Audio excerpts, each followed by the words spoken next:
नमस्ते दोस्तों। आज हम बात करेंगे एक बहुत ही इम्पॉर्टेंट ज्यूरिस्प्रूडेंशियल स्कूल के बारे में, एनालिटिकल स्कूल ऑफ ज्यूरिस्प्रूडेंस। ये स्कूल लॉ को समझने का एक टेक्निकल, साइंटिफिक और लॉजिक बेस्ड तरीका प्रोवाइड करता है। मोरालिटी या सोसाइटी से ज़्यादा ये लॉ को एज इट इज़ समझने की कोशिश करता है। आज हम डिस्कस करेंगे 3 महान ज्यूरिस्ट्स, जॉन ऑस्टिन, कमांड थियरी के जनक, हंस केल्सन, प्योर थियरी ऑफ लॉ के creator, HLA, heart, modern legal positivism के मास्टरमाइंड। चलिए शुरू करते हैं। एनालिटिकल स्कूल का मैं गोल है लॉ को मोरालिटी, पॉलिटिक्स या कस्टम्स से अलग करके लॉजिकली और ऑब्जेक्टिवली समझना। ये स्कूल कहता है कि लॉ एक ऐसे सिस्टम ऑफ रूल्स है जो एक अथॉरिटी द्वारा बनाए जाते हैं और जिसका सैंक्शन होता है अगर कोई फॉलो ना करे। क्या है इस स्कूल के की फीचर्स? 1. लॉ का एनालिसिस लीगल लैंग्वेज और स्ट्रक्चर पर बेस्ड होता है। 2. लॉ को मोरालिटी से अलग देखा जाता है। 3. सिर्फ वही लॉ माना जाता है जो पॉजिटिव लॉ हो, यानी ऑफिशियली एनैक्टेड हो। 4. फोकस है कि लॉ कैसा है, ना कि कैसा होना चाहिए। सबसे पहले आते हैं जॉन ऑस्टिन, जिन्होंने एनालिटिकल स्कूल की फाउंडेशन रखी 19th सेंचुरी में। उनकी फेमस बुक है The Province of Jurisprudence Determined 1832। Austin का थ्योरी क्या कहता है? Law is a command issued by a sovereign and backed by a sanction. तो ऑस्टिन कहता है लॉ, कमांड, सॉवरेन जो ओबे किया जाता है लेकिन किसी को ओबे नहीं करता, सैंक्शन और पेनल्टी अगर कमांड फॉलो नहीं की गई। Positive law, human made law जो इन्फोर्स हो सकता है। एग्ज़ाम्पल, अगर कोई लॉ कहता है कि सिग्नल तोड़ना ऑफेंस है और अगर आप तोड़ते हो तो फ़ाइन लगेगा, तो ये कमांड, सॉवरेन, स्टेट और सैंक्शन का परफेक्ट एग्जाम्पल है। क्रिटिसिज्म, हर लॉ कमांड नहीं होता, जैसे मैरिज रजिस्ट्रेशन लॉज या सिविल कॉन्ट्रैक्ट्स। मॉडर्न डेमोक्रेसीज़ में सॉवरेंटी डिस्पर्स्ड होती है, सिर्फ एक किंग जैसा कॉन्सेप्ट एप्लीकेबल नहीं। लॉज जैसे इनकम टैक्स रिटर्न या वेलफेयर स्कीम्स, इनमें कोई क्लियर पनिशमेंट नहीं होता, फिर भी वैलिड लॉज हैं। अब आते हैं हंस केल्सन पर, ऑस्ट्रियन ज्यूरिस्ट जिन्होंने प्योर थ्योरी ऑफ लॉ दिया। उनका गोल था लॉ को साइंस की तरह स्टडी करना, बिना किसी पॉलिटिक्स, मोरालिटी या सोशियोलॉजी के। केल्सन के की concepts: 1.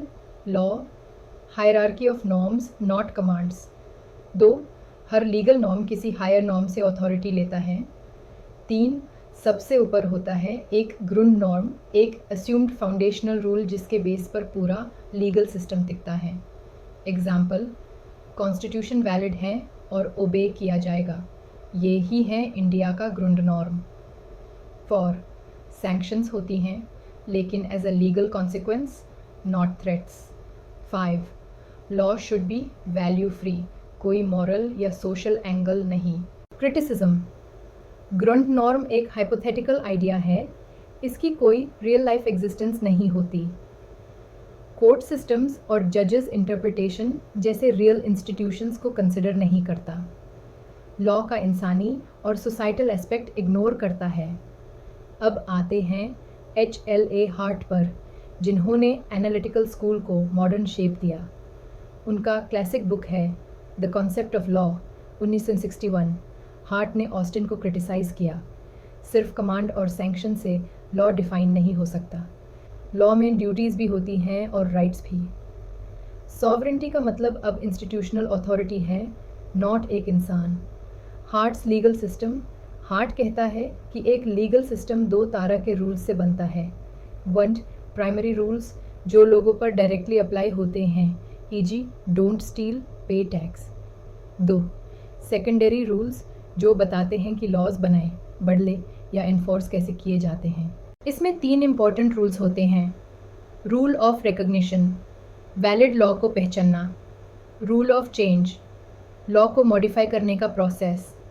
Rule of adjudication, dispute solve करने का प्रोसेस। एग्जाम्पल, इंडिया में constitution he rule of recognition है, अगर कोई लॉ उसके अगेंस्ट हो तो वो वैलिड नहीं। Internal versus external point of view heart कहता है एक लीगल सिस्टम तभी समझा जा सकता है जब लोग उसे मानते हैं, इंटरनल व्यू, सिर्फ मानकर नहीं बल्कि वॉलंटरली फॉलो भी करते हैं। Comparison of Austin, Kelsen and Hart. Point Austin Kelsen HLA। Hart law का source command, norm rules primary plus secondary. Morality का role not relevant. Not relevant relevant हो सकता है। Sovereign one ruler, not required institutional sanction, essential legal outcome, optional strength clarity, scientific precision, practical structure, weakness, oversimplified, hypothetical complex, vague, sometimes. Indian legal system में analytical school की relevance Austin, Indian penal code जैसे laws command and sanction follow करते हैं। Executive orders भी command based हैं। केल्सन, Indian constitution एक ग्रुंड norm के जैसे काम करता है, हर स्टैट्यूट उसी से वैलिडिटी लेता है। हार्ट, हमारे यहाँ प्राइमरी रूल्स लॉज और secondary rules judicial review, law making procedure दोनों एग्जिस्ट करते हैं। Indian courts rule of recognition का यूज़ करते हैं, जैसा कि कॉन्स्टिट्यूशनल वैलिडिटी डिसाइड करना। क्रिटिकल एवैल्यूएशन पॉजिटिव्स, लॉ को टेक्निकल और लॉजिकल बनाना, मोरालिटी से अलग करने से क्लैरिटी मिलती है। लीगल सिस्टम्स को एनालाइज करने का फ्रेमवर्क प्रोवाइड किया। लिमिटेशंस, लॉ सिर्फ रूल्स नहीं होता, उसका सोशल इम्पैक्ट भी होता है।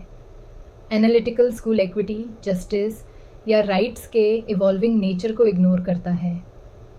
आज की कॉम्प्लेक्स सोसाइटी में लॉ का एथिकल साइड भी इम्पॉर्टेंट है।